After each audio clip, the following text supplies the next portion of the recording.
Welcome to Inside Marketing with MarketSurge, your front row seat to the boldest ideas and smartest strategies in the marketing game. Your host is Reed Hansen, Chief Growth Officer at MarketSurge. Hello and welcome back to Inside Marketing with MarketSurge. Today I'm joined by a powerhouse in purpose-driven marketing, the incredible Anika Jackson. She's the founder and host of the award-winning Your Brand Amplified podcast and marketing and strategy agency, and someone who's spent her career amplifying voices that truly matter. Anika is also a part-time lecturer at the USC Annenberg School of Communication and Journalism, and she blends heart and hustle. She's worked in corporate and nonprofit sectors, led brand storytelling efforts that connect deeply with audiences, and is a champion of inclusivity, community building, and ethical marketing. So whether you're a founder, marketer, or brand builder trying to do more than just sell, this is the episode that's going to shake you out of your funnel fatigue and into real connection. Let's dive right in. And welcome, Anika. Thank you so much, Reed. It's such a pleasure and honor to be here. Well, thank you.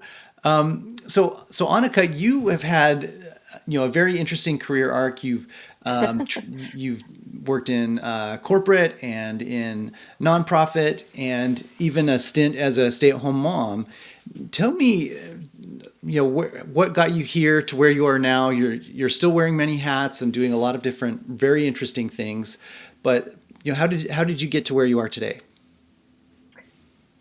Some of the things that you said, I think grit and hustle and a passion for bringing people together in collaborative settings where people can really communicate with each other and find common ground.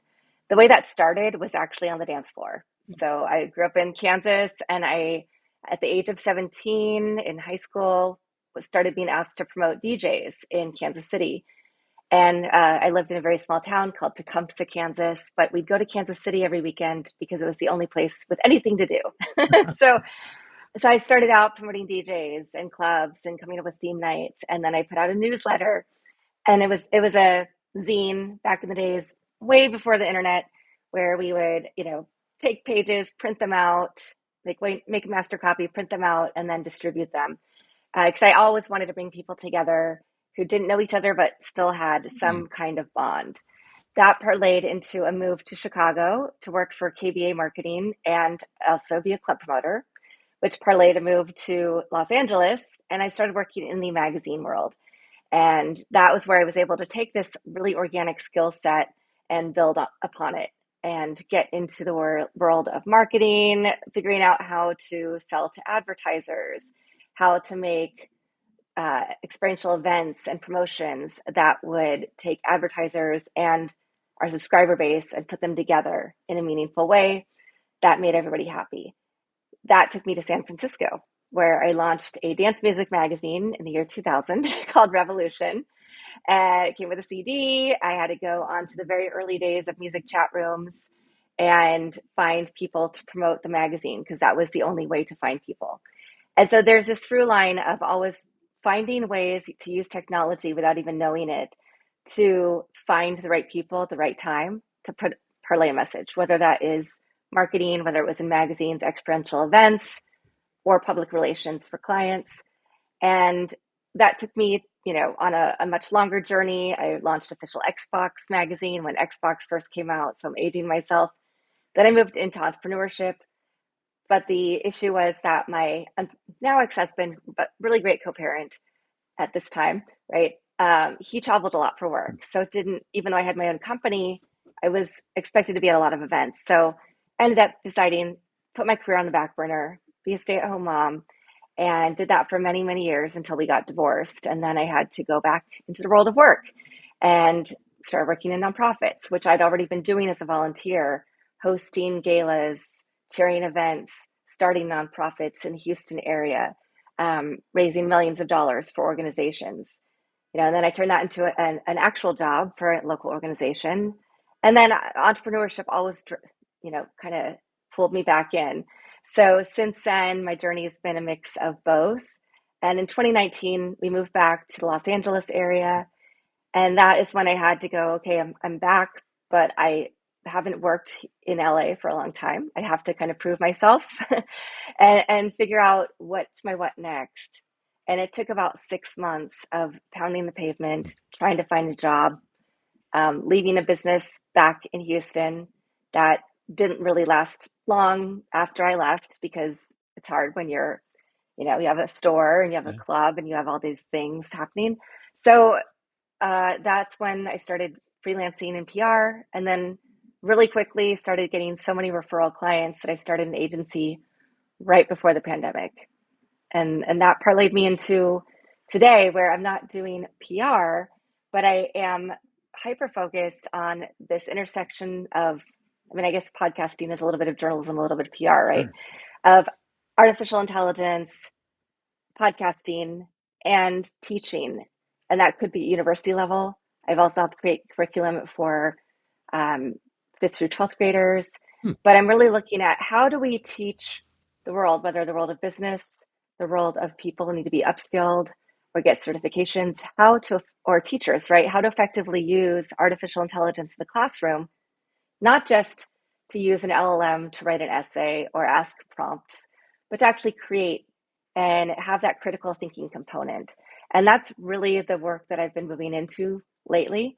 I do podcast production, I do some PR on the side, but I'm really interested in the strategy and helping people really see themselves in this world and see that they can do things. They don't have to be scared of technology.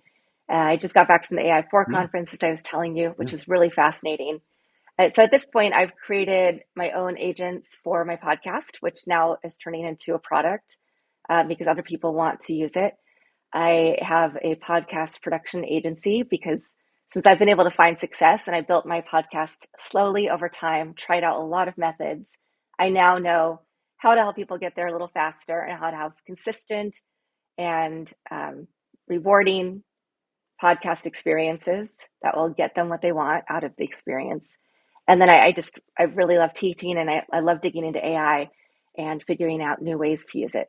Wow, you're quite the Renaissance woman, and it probably would have been easier to ask you what you haven't done, and you do so many cool things.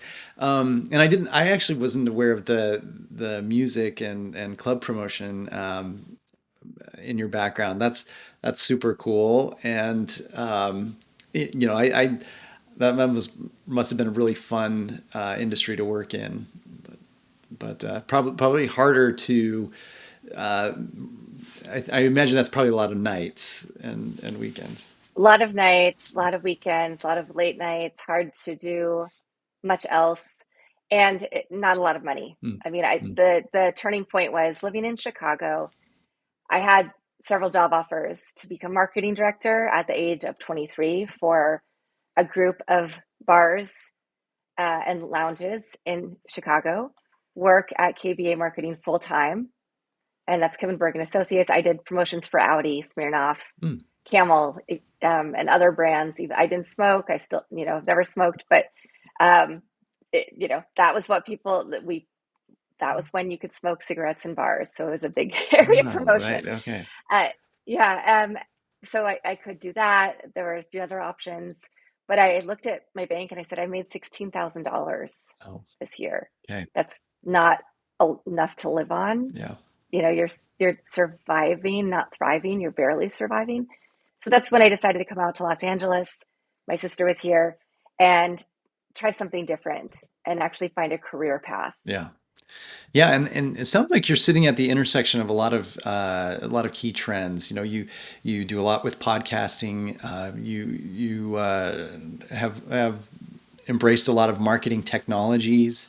Um, you were at the AI4 conference. Now, tell us what were the hot topics there, and what did you find most interesting? What's maybe next that we should anticipate in that field?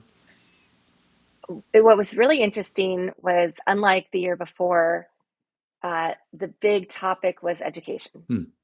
right? So I'm like, I'm kind of at this perfect Mhm. storm. So the first keynote was with the president of the American Federation of Teachers, talking about their recent collaboration with Microsoft, Anthropic, and OpenAI to teach teachers how to effectively use Gen AI in the classroom, right? And so that was from the opening keynote on. education was a huge topic. How do we educate? What's important in education? How do we start incorporating things, and what ages are appropriate to use different technologies? Mm-hmm. And then also human-centeredness. So we got to hear from really great organizations that are doing things, even in film, where they're saying we still have a writer, we still have a director, we still have a whole team. We're creating an AI film, but we are using actual actors, name, image, likeness. We're putting them into the film, and then we're destroying their models afterwards, but we're paying them SAG rates. So unlike conversations from last year where we were saying AI is going to take everything over, there's not going to, the entertainment's going to drastically change. I saw a little bit more reality this year where people are saying, yes, technology is fantastic, but we still ultimately believe that humans have to be at the center of everything. And we still want people to have entry-level jobs. Mm-hmm. Well, there is the thing of, oh, AI is going to take everybody's jobs. Yeah. People have to start somewhere, and they have to be trained in some of the social emotional skills, right? The emotional intelligence skills in the workforce. And how do they get that? They start with entry-level positions. So it was quite interesting. And the other trend I saw was that, again, usually it's enterprise solutions, Mm-hmm. but there were a lot more small business solutions. People were really going after that sector, which is 10 million, 8 million small businesses, I think, in the US, including the other 2 million in the Intuit system in the UK. That's 10 million small businesses. And these are micro, right? Not the small to medium sized business. These are, and that's what our backbone is in the United States. So actually offering solutions for them that are affordable, that can help them scale.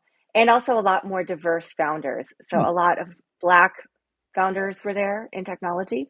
So these were some things that I saw differently. So people are feeling like they do have a voice, they have a place at the table, and that there is room for everybody in this new AI world. That's fantastic.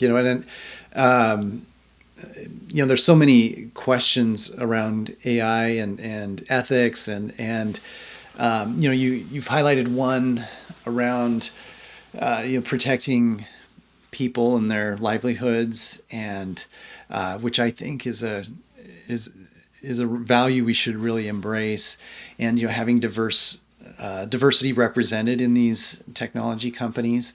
Can I ask though? Now you sit in the communication and journalism school. You've got a background in PR. You work in marketing, and this is kind of a marketing focused podcast. I'm often asked about the balance between using generative AI for marketing content. Where should we balance that? Like what becomes what's effective and economical versus what is genuine. Do you have any thoughts for that, or did that conference cover? Did you see any sessions Yes. on that? I'm so glad you asked because I did. I went to several creator and marketing sessions as well. Mm. And what we found, on one hand, there are companies that can fully do a really amazing ad just using AI, Mm. right? So that's one scale. But when we look at small businesses, medium-sized businesses who are looking to scale their marketing, even individual basis, a lot of the advice was you can use AI for everything, but it's pretty obvious. And the other thing that we see and that we've really kept our eyes on since the pandemic is that people want authenticity. They want to know that their brand has the same values, that there's a person behind the brand, that it's genuine and transparent. Mm-hmm. So how do you balance that with AI, right? So the use cases we're saying, let's use 10 to 20% of our marketing can be completely AI generated so that the other parts of our content and our strategy can still infuse the human voice, right? It's a conundrum because we also know that user generated content or professional content that looks user generated hits harder and it converts much more quickly than professionally produced, and I think that's where we get into AI can look too polished, Mm-hmm. too perfect. Yeah. So it's still something we very much have to balance. The best use cases I find that I use are things like MarTech chatbot, There are, a lot of AI companies where you can put in marketing strategy, you can put in your business, and it'll help you create a full funnel, a whole strategy, a whole content calendar. But you have to look at that and make sure, is this the right audience that it's pointing to? Is this my ideal audience? What do I need to tweak here? So I think using it as a basis and maybe a starting point, and then infusing the humans in your business to review, to say, oh, we've tried that actually didn't work. Oh, there's this other part that's really missing. To help build out that funnel is much more effective. Yeah. Yeah. Well, okay. So that's really interesting. And now you've been heavily involved in podcasting. And actually when I was on your show, we talked about this and how podcasting can be a great source of marketing content. Do you tell me how you feel about that? Like, it's kind of, I'm pivoting away from AI. How do you feel about podcasting as a PR and marketing channel overall? And how do you use it in your own work? Yeah, it's the best resource we have now as marketers and even publicists, right? Because having you on my podcast establishes you Absolutely. as a thought leader, because I'm saying, I believe that you are really good at what you do, and I want your voice to come to my audience to share your knowledge, right? So that's one really key benefit. Another one, of course, is the connections we make, which could be lead gen, Yeah. marketing. I did not used to think of my podcast as lead gen, but now I have a lot of people who I'm like, oh, let me introduce you to this person. You guys should work together. Or somebody saying, hey, I want to work with you in this way or that way. So while that wasn't my main purpose, it is now really predominant, right? We get blog posts, and this is where AI comes in a little bit. So you're filming on Descript. I use Riverside. I get so much great content. The clips that Riverside makes for me are more interesting probably than the clips that other AI tools might make, or that I might be able to find, or my team, because it switches back and forth between the angles. I can make anime or 3D animation or all kinds of fun little clips that can entice the audience. And you can get about 100 pieces of content out of every episode. Yeah. Now, are we always going to take the time to find those 100 gems? No. Right. But between blog posts, social media content, videos, all of that, I really think it's the last bastion where it's a low barrier to entry. You have to have a computer, maybe a mic, or if you're starting out and you don't have those things, you can use your phone and a little tiny mic, and it's totally fine. There are really great editing tools out there. There are ways to make the process more seamless. And it's really great to be able to then to have a great conversation. And I do think that there's a need for genuine conversation, not AI people, right? And then you can create all this great material, send it to your guests, and then they also have ways to promote themselves. And then if content tests really well, you could even use it for advertising. So it can really play on multiple categories of the paid, earned, shared, and owned structure that I like to look at, the peso model for marketing. Yeah, that makes a lot of sense. And you do a great job with your podcast, and definitely somebody that I try to emulate. You're so professional. I've really been impressed working with you. And thank you. Yeah, you bet. And now, as a part of the authenticity that podcasting really produces, which I think is great, and I think it's almost become more novel now with so much content out there. And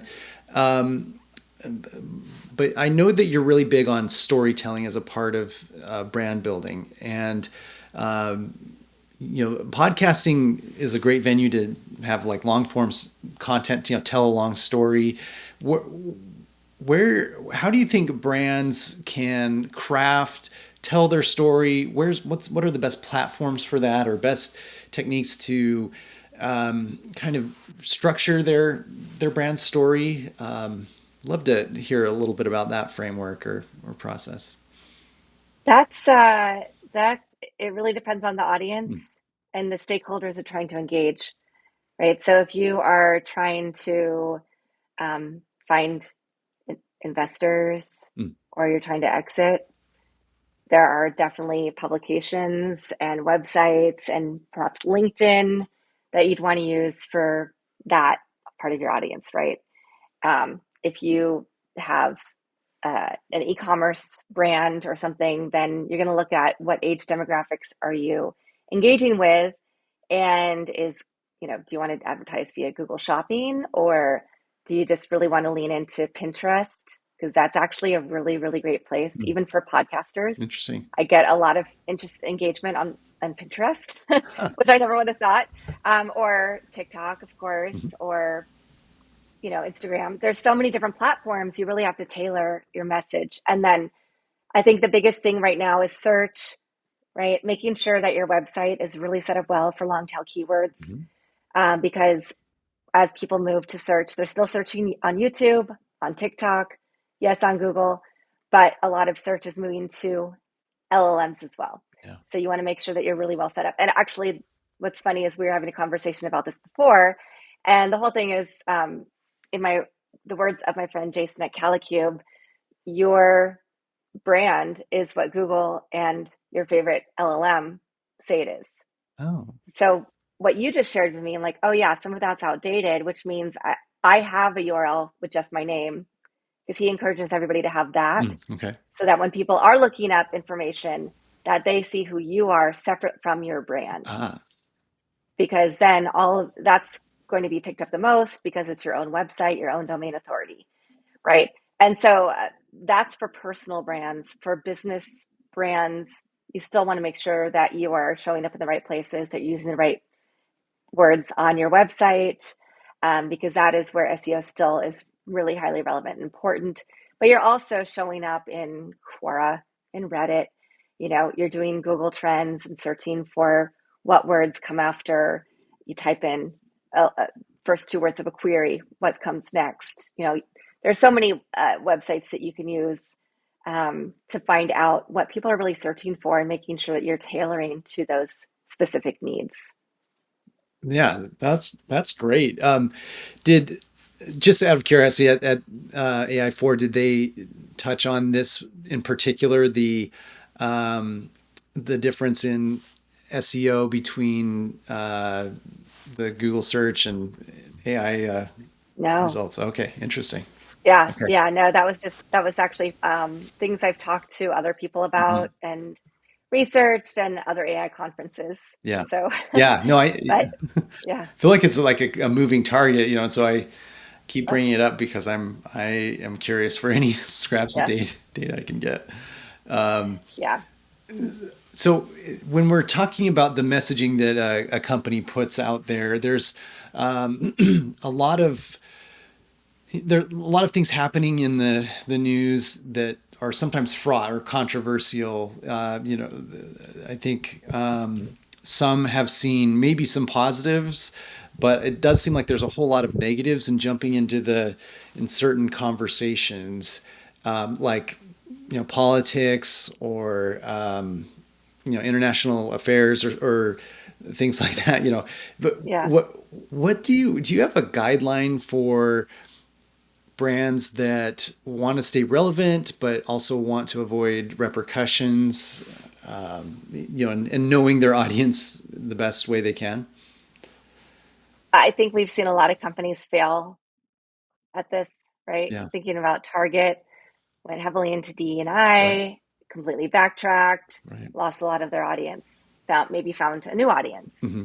right? I would say that I've had conversations with businesses that are completely based and built in the United States, and even in like very niche industries, and they're doing really well, Mm. and they're totally happy because they're made in the U.S.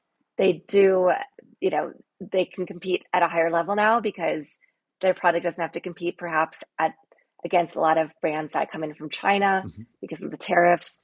So there are businesses that are happy, but they're very a lot of them are very small businesses because it's hard to bring back manufacturing industry to Yeah. the United States and stay competitive. So, yeah, I think when it comes to that, you really have to think about your values of yourself Mhm. as an owner and your brand and your business. What is your target demographic?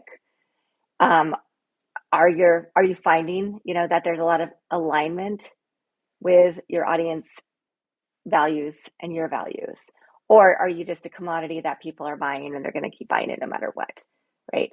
So if they're going to keep buying it no matter what, you might feel free to say what you want, it, whatever that looks like, Mhm. if that's part of your brand values for your organization. Or you may not want to mention anything and just keep that on your personal pages. So I don't know that there's any easy answer, I guess. Yeah. This is my long way of saying that. But I do think that if you lean into your values, whichever way, whatever way they end up, whatever you want to say to your audience, you can't just give lip service. You have to actually show that in action. Yeah. And that's much more important these days than anything else. But make sure that you're willing to stay rooted and centered Mhm. and not be wishy-washy, because then that you lose credibility, right? You Yeah. lose trust, and that's the number one thing we want in our consumers and our customers is Yeah. trust, so that they come back to us time and time again. I do think that if you are really entrenched in your values and you have a very specific point of view, that you can have a higher customer lifetime value, right? That you will get more brand loyalists. Mhm. You might lose some other people along the way, but you'll pick up the right ones as you keep going. Yeah. Yeah. And I think that's a valid point is, and it makes me think of the value of being in a very specific niche. Goes back to like what we were talking about with long tail keywords. It's going to be, I think AI and the content that AI generates does make a lot of communication look the same. And the more that you can bring in personality, values, uh, probably the better for the long-term health of the brand. I would think, we're kind of at the beginning of this, but um, it does pay to be a little bit different, I think, and Mhm. or unique in each way. I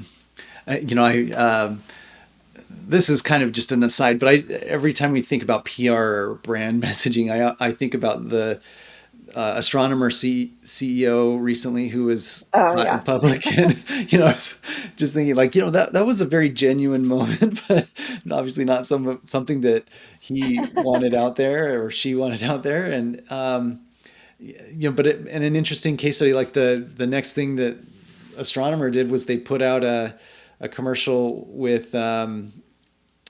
Gwyneth with Paltrow. Gwyneth Paltrow, and pulled in the Chris Martin Gwyneth Paltrow backstory. So I would think that was a tremendous pivot by that company. That was really fun.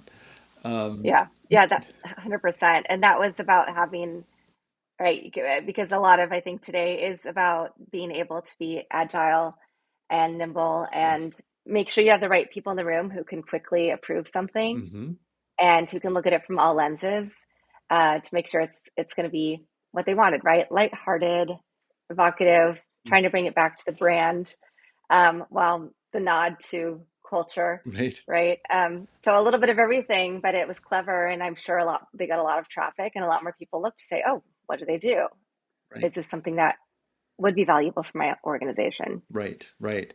Very unfortunate for the families affected, of course, but Oh, the way the brand handled it, I think, was very well done. They acted swiftly, um, and I think they demonstrated that they can move quickly and be witty and innovative. So, yeah, really really interesting scene or set of events. Um, well, well, Anika, just one final question. Do you think that, beyond what we've talked about, or maybe within what we've talked about, that there are any platforms or tactics that marketers are underutilizing or underrating currently that you think they should take more advantage of? I do think as people learn more about agents, right? That we are in the agentic era. Mm. And so those are really, really useful tools and to do deep research for tasks. So I think leaning in, learning more about how to build or having the right people on the team who know how to build, right, is going to be really important. We are creating, we're into this weird space where we're trying to train people for jobs that may not exist yet. Mm.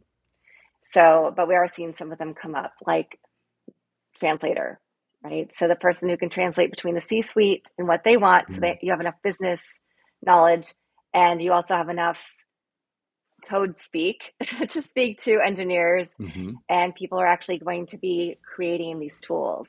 And so that's a job that we're seeing is there aren't enough people who have that skill set. And that's something that companies are starting to look for. So looking at these kind of jobs, I think is going to be really interesting. We know that technology is changing, but staying true to marketing tactics of old, thinking through storytelling techniques, story arcs, how do you get somebody to see themselves as the hero and you are the person helping them on their journey. All of those things are never going to go away. But I think there are a lot of tools that can help us shortcut the process. Most LLMs have a deep research component. That's fantastic, right? There are AI CMO, there's Matrix, there's all these different small tools out there that can help you figure out a lot about your marketing funnel, your strategy using AI and research. And again, they're not things you will just want to take out and then implement completely. You want to make sure that they really are tuned into your brand. But the more you put your brand voice into these, the more you create your own agents for your brands, the more knowledge you're going to get back that is completely applicable.